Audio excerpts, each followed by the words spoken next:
ओम नमो भगवते वासुदेवाय। जय श्री कृष्ण। नमस्कार दोस्तों, स्वागत है आप सभी का कृष्ण गोपाल यूट्यूब चैनल पर। दोस्तों, आज मैं आपको वैशाख मास महात्म की 13वें अध्याय की कथा सुना रहा हूँ। धर्म वर्ण की कथा। कलि की अवस्था का वर्णन, धर्म वर्ण और पितरों का संवाद एवं वैशाख की अमावस्या की श्रेष्ठता। मिथिलापति ने पूछा, ब्राह्मण, इस वैशाख मास में कौन कौन सी तिथियां पुण्यदायिनी हैं? श्रुतदेव जी बोले, सूर्य के मेष राशि पर स्थित होने पर वैशाख मास में 30 तिथियां पुण्यदायिनी मानी गई हैं। एकादशी में किया हुआ पुण्य कोटि गुना होता है। उसमें स्नान, दान, तपस्या, होम, देव पूजा, पुण्य कर्म एवं कथा का श्रवण किया जाए तो वह तत्काल मुक्ति देने वाला है। जो रोग आदि से ग्रस्त और दरिद्रता से पीड़ित हो, वह मनुष्य इस पुण्यमयी कथा को सुनकर कृतकृत्य होता है। वैशाख मास मन से सेवन करने योग्य है, क्योंकि वह समय उत्तम गुणों से युक्त है। दरिद्र, धनाढ्य, पंगु, अंधा, नपुंसक, विधवा, साधारण स्त्री, पुरुष, बालक, युवा, वृद्ध तथा रोग से पीड़ित मनुष्य ही क्यों न हो, वैशाख मास का धर्म सबके लिए अत्यंत सुख साध्य है। परम पुण्य में वैशाख मास में जब सूर्य मेष राशि में स्थित हो, तब पाप नाशनी अमावस्या कोटि गया के समान फल देने वाली होती है। राजन, जब पृथ्वी पर राजर्षि सावर्णी का शासन था, उस समय 30वें कलयुग के अंत में सभी धर्मों का लोप हो चुका था। उसी समय अनर्थ देश में धर्मवर्ण नाम से विख्यात एक ब्राह्मण थे। मुनिवर धर्मवर्ण ने उस कलयुग में ही किसी समय महात्मा मुनियों के सत्र याग में सम्मिलित होने के लिए पुष्कर क्षेत्र की यात्रा की। वहां कुछ व्रतधारी महर्षियों ने कलयुग की प्रशंसा करते हुए इस प्रकार कहा था, सतयुग में भगवान विष्णु को संतुष्ट करने वाला जो पुण्य 1 वर्ष में साध्य है, वही त्रेता में 1 मास में और द्वापर में 15 दिनों में साध्य होता है। परंतु कलयुग में भगवान विष्णु का स्मरण कर लेने से ही उससे 10 गुना पुण्य होता है। कलि में बहुत थोड़ा पुण्य भी कोटि गुना होता है। जो एक बार भी भगवान का नाम लेकर दया दान करता है और दुर्भिक्ष में अन्न देता है, वह निश्चय ही ऊर्ध्वलोक में गमन करता है। यह सुनकर देवर्षि नारद हंसते हुए उन्मत्त के समान नृत्य करने लगे। सभासदों ने पूछा, नारद जी, यह क्या बात है? तब बुद्धिमान नारद जी ने हंसते हुए उन सबको उत्तर दिया, आप लोगों का कथन सत्य है। इसमें संदेह नहीं कि कलयुग में स्वल्प कर्म से ही महान पुण्य का साधन किया जाता है तथा क्लेशों का नाश करने वाली भगवान केशव स्मरण मात्र से ही प्रसन्न हो जाते हैं। तथापि मैं आप लोगों से यह कहता हूँ कि कलयुग में ये 2 बातें दुर्घट हैं, सितेंद्रिय का निग्रह और जिह्वा को बस में रखना। ये दोनों कार्य जो सिद्ध कर ली वही नारायण स्वरूप हैं। अतः कलयुग में आपको यहाँ नहीं ठहरना चाहिए। नारद जी की यह बात सुनकर उत्तम व्रत का पालन करने वाले महर्षि सहसा यज्ञ को समाप्त करके सुखपूर्वक चले गए। धर्मवर्ण ने भी वह बात सुनकर भूलोक को त्याग देने का विचार किया।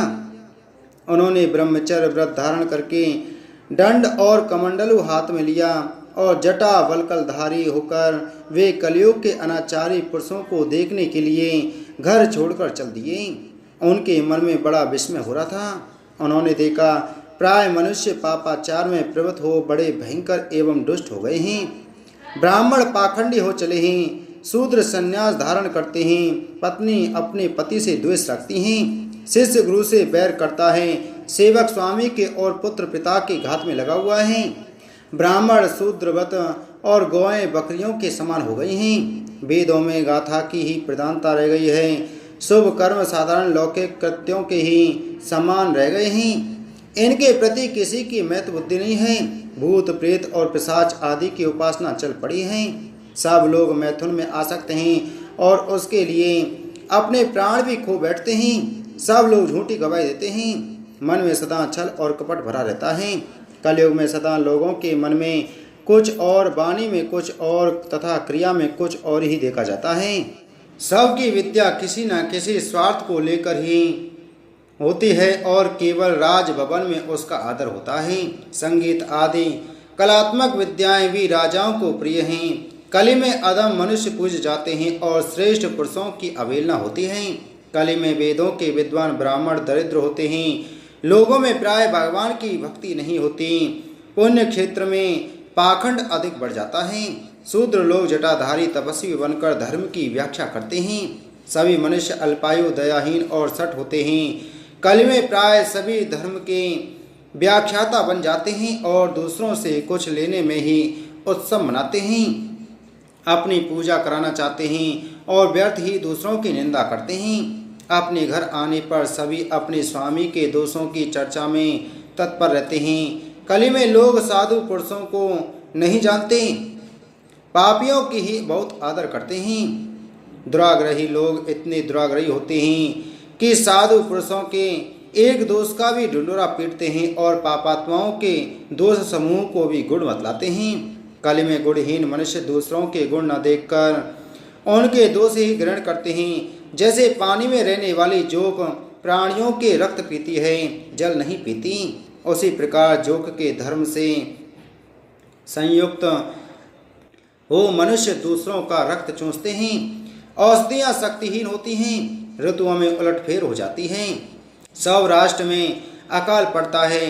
कन्या योग्य समय में संतानोत्पत्ति नहीं करती। लोग नट और नर्तकों की विद्याओं से विशेष प्रेम करते हैं। जो वेद वेदांत की विद्याओं में तत्पर और अधिक गुणवान हैं, उन्हें अज्ञानी मनुष्य सेवक की दृष्टि से देखते हैं। वे सब के सब भ्रष्ट होते हैं। कली में प्राय लोग श्राद्ध कर्म का त्याग करते हैं, वैदिक कर्मों को छोड़ बैठते हैं। प्राय जिह्वा पर भगवान विष्णु के नाम कभी नहीं आते। लोग श्रृंगार रस में आनंद का अनुभव करते हैं और उसी के गीत गाते हैं। कलयुग के मनुष्यों में ना कभी भगवान विष्णु की सेवा देखी जाती है, ना शास्त्रीय चर्चा होती है, ना कहीं यज्ञ की दीक्षा है, ना विचार का लेश है, ना तीर्थ यात्रा है और ना दान धर्म ही होते देखे जाते हैं। यह कितने आश्चर्य की बात है। उन सबको देखकर धर्म वर्ण को बड़ा भय लगा। पाप से कुल की हानि होती देख अत्यंत आश्चर्य से चकित हो वे दूसरे द्वीप में चले गई। सब द्वीपों और लोकों में विचरते हुए बुद्धिमान धर्म वर्ण किसी समय कौतूहलवश पितृलोक में गए। वहां उन्होंने कर्म से कष्ट पाते हुए पितरों को बड़ी भयंकर दशा में देखा। वे दौड़ते रोते और गिरते पड़ते थे। उन्होंने अपने पितरों को भी नीचे अंधकूप में पड़े हुए देखा। उनको देखकर आश्चर्यचकित हो दयालु धर्मवर्ण ने पूछा, आप लोग कौन हैं? किस दुस्तर कर्म के प्रभाव से इस अंधकूप में पड़े हुए हैं? इति श्री वैशाख मास महात्म 13वां अध्याय संपूर्ण। बोलो वैशाख मास महात्म की जय। बोलो विष्णु भगवान की जय।